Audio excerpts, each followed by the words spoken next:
Alright, YouTube, today's meme is, of course, Trump appears not to want to shake Angela Merkel's hand. First meeting with Angela Merkel, the Führer of Germany, and Merkel sort of leans over, is like, oh, should we shake hands stuff, for the press. The press is like, oh, are you going to shake hands? You get a photo op? And Trump just sits there like he doesn't hear what's going on. He's just like doing that usual sort of smug Trump grin and doesn't want to shake her hand. I wouldn't want to shake her hand either. Angela Merkel is a symbol of everything that we're fighting for within this, within this country. Symbol of an out-of-touch, plutocratic leftist who doesn't listen to her own people, who loves censorship, who is designing an economy specifically to screw the the productive classes, pro-welfare state sort of individual, establishment, very much so, as well as very much pro-displacement rate immigration. Why would he want to shake her hand? The only reason that he's even meeting with Angela Merkel is for sort of the diplomatic overtures of being present with somebody saying, hey, I'm able to at least tolerate this individual even if they're totally a lunatic, totally corrupt. And that's what Angela Merkel really is. Now, unfortunately, there's no relief in sight for the people of Germany. I'll state this. Unlike Wilders, who made gains, Le Pen, who will make gains and or possibly even become the Prime Minister of France. And of course, with the Brexit in the UK, things have changed there. Germany remains staunchly multiculti. That is, staunchly in favor of its own destruction as a culture. AfD cannot save them. I believe her name is Pietri. She's not going to win. She'll probably come in a distant third, maybe even fourth. Germany, essentially, their election there is going to boil down to, do you want communism or do you want socialism? Either way, you're going to get screwed. The German people at this point have shown they have no proclivity towards rising above the guilt-tripping and corruption of their establishment politics, and I don't expect them as a nation to survive for very long. I expect Germany will become the first civilized, industrialized state in the world to collapse. You may think that that's naive to think, oh, it couldn't actually happen here. Bullshit. Worse things have happened to cultures that were more stable than that of Germany. AfD can't save them. They're too far behind. AfD is like an election behind where Wilders is. So unless you think that you can wait another, 8 years to solve the problems of Germany before things implode there, unless you think that, you're basically already doomed. You'll have to undergo a revolution. I'm not sure how you do that. Or you'll have to deal with the same problem that you're dealing with currently. I wouldn't shake her hand either. I would not shake the hand of an intellectual pariah who is overseeing the destruction of her own people. I wouldn't even sit in the same room as Angela Merkel. I think if I were Trump, I wouldn't have even met with her. I would have said, oh, yeah, we'll reschedule it for a month for now. Yeah, sorry, Miss Merkel. Oh, a month later? Oh, yeah, reschedule it for a couple months later. I got to meet with somebody who actually matters. Germany is simply going Fourth Reich mode, only this time under Marxism. Angela Merkel is pledged towards the destruction of her own people as well as the people of all of the continent of Europe by drawing them into a closer and closer entanglement so that they can be collapsed, so that they can be intellectually degraded, so that they can be displaced and destroyed. I have zero respect for Angela Merkel. I don't understand why a single German deals with her crap. Here you have the most corrupt individual within Europe. Hollande looks honest next to Angela Merkel. She says weeks ago, oh yeah, maybe we should do something about, it was maybe a mistake to admit all the migrants. Then she doubles down a few weeks later and says, oh, by the way, we're going to need millions more over the next decade. She says, oh, we might need to do something about the burqa because that's, non-assimilation. We want people to assimilate. Then she completely ignores her own statement a few weeks later. And the German people are still hoodwinked by it. They've been convinced that they're so guilty, that they're so beyond redemption that they have to literally deal with whatever shit the establishment, which claims that it's for reparations and all of these groups that were abused by Germans, 100 years ago. They have to deal with whatever crap they hand to them. I disagree. That's not the way that the United States needs to do business. We don't need our president meeting with pariahs. We wouldn't like it if he met with Kim Jong-un, would we? A lot of Republicans wouldn't like it if he met with the leadership of Iran. Hell, meet with the leadership of Iran before you meet with Angela Merkel, someone who's trying to destroy some of our closest allies in Europe by drawing them together into a currency bloc that doesn't work, a very pro-censorship, pro-totalitarianism leftist bloc that doesn't work socially, that's just going to grind down the economic engine of Europe at the same time that it destroys all the cultures therein. And the people that stand up against her, she threatens, openly. She openly now threatens, oh, we're going to pour refugees into Poland. We're going to pour refugees into Hungary.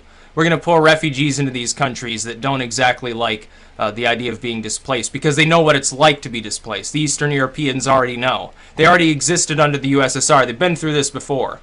They know what happens when some foreign state amalgamates itself with their states, pumps it full of other individuals and other ideologies, and grinds down the population with overt censorship. They know what it's like. They've been through it before. They've suffered enough.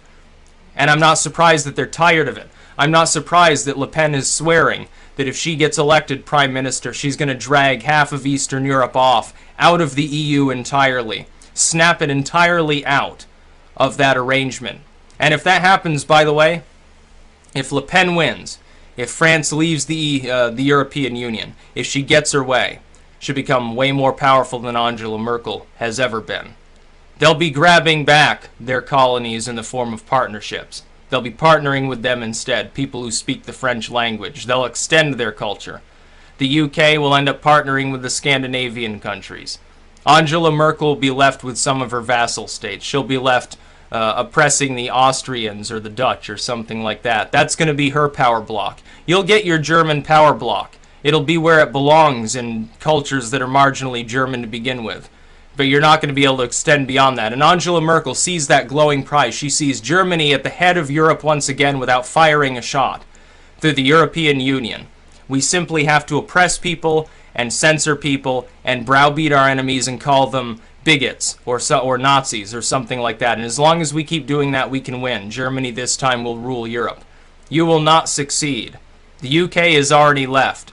You're already breathing your last as a European Union. You've already lost. And now we look to France. France has a chance to liberate all of Europe. They have that chance now. The UK has already stepped up. Are the French going to decide that they also want to lead the charge in Europe against this kind of globalist corruption? Or are they going to sit back and they're going to keep the status quo, suffer, and watch Merkel dominate all of continental Europe? We wait to see that now. I hope that the French leave the EU.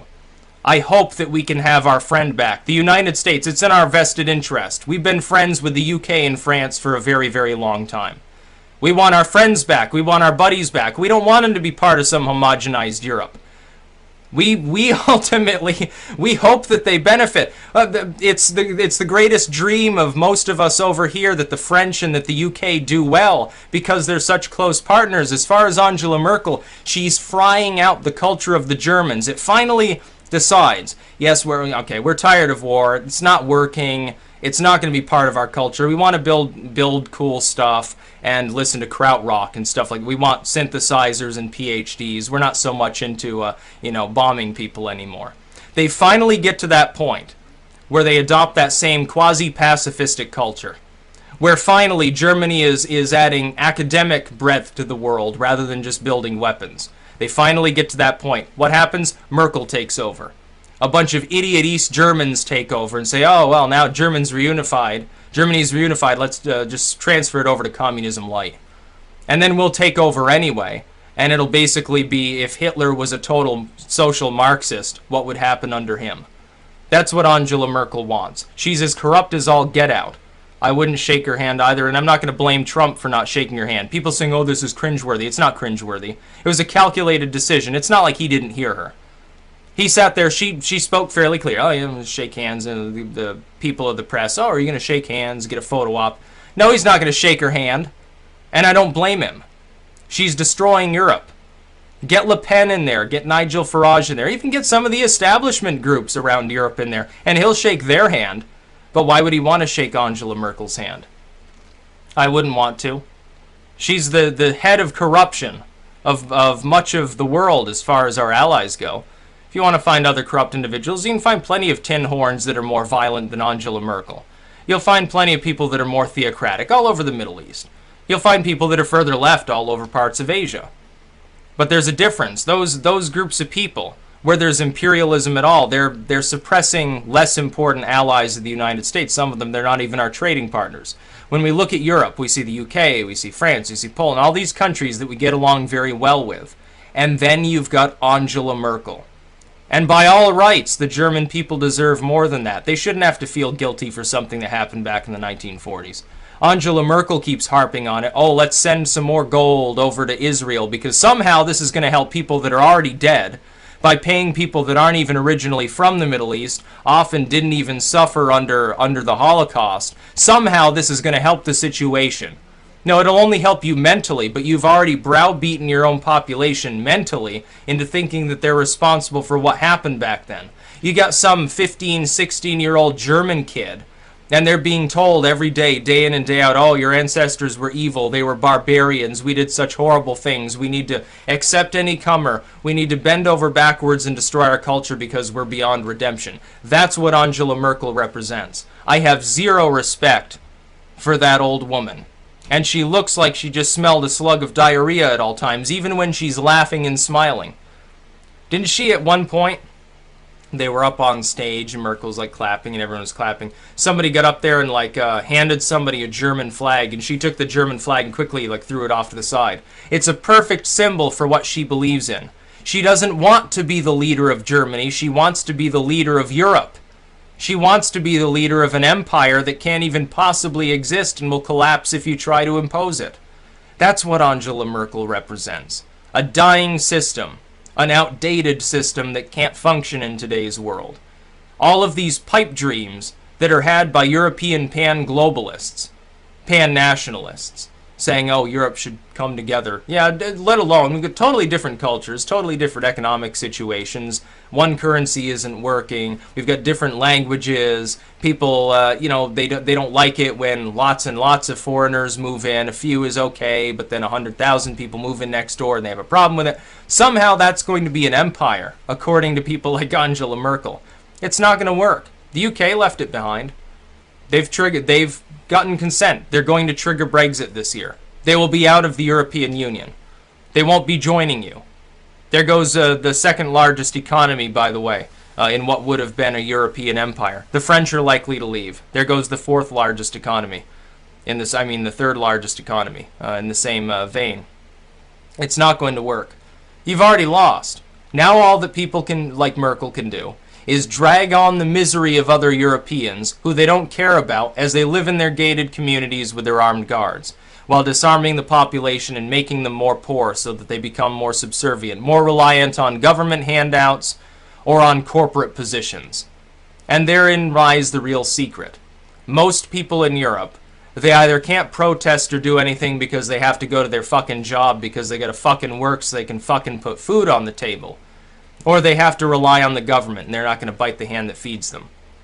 There's the secret. That's what Angela Merkel wants for you. She wants you to be feudal serfs. Brute manpower and nothing more. And as for these migrants, the immigrant groups in Germany and elsewhere, why do you think she's letting them in? She's not letting them in because of any moral proposition. She's not letting them in because she feels guilty. She wants other Germans to feel guilty about the 1930s and the 1940s. She doesn't. She doesn't fucking care. She doesn't care if 100 million people die. She's letting them in to use as a political wedge issue and cheap manpower when she decides to expand the borders of a European empire. A true Holocaust. One that the German people will never let live down if they allow it to happen. You need to try to get rid of Merkel. You need to try to vote her out of power. But I don't think it's going to happen. I think the German people in the long term are going to be the ones that suffer under her. Because France will eventually leave the EU. All these other countries. The Nordic countries will join the UK and form their own bloc. The French will take half of East Europe with them. Belgium, some of these other states, maybe the Spanish. They'll form their own bloc. You'll have part of Central Europe and you'll be left with that. And it won't work. You're not going to have any vassals. You're going to have one confederacy. And it won't work. Angela Merkel wants to rule the world, and it won't work. There are too many people standing in her way. When they sit there worrying about the Russians, oh, the Russians this, the Russians that, the Russian populists, the Russian Nazis, the Russian communists. Far left, far right, it's all Russia, all the way down. Don't you think the United States is going to stand in your way, Miss Merkel? Do you honestly expect us to congratulate you for denigrating the fabric of your own culture? Because that's just what we're seeking to avoid over here. That's why we voted for Trump in the first place. Why on earth would you expect him to shake your hand?